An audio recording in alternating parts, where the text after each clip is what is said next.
老夫是命在池中取，不向曲中求，不为鱼上钩，只钓王与侯。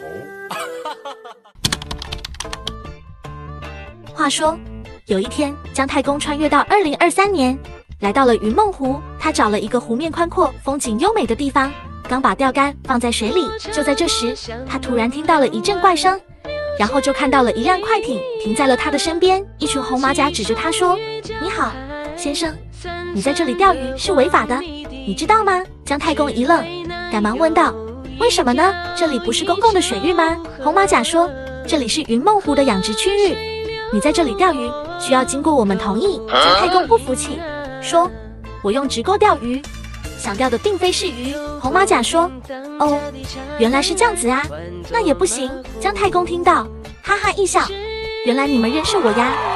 对，我就是姜子牙。3000多年前我在这里可以随便钓鱼，现在为何不可？”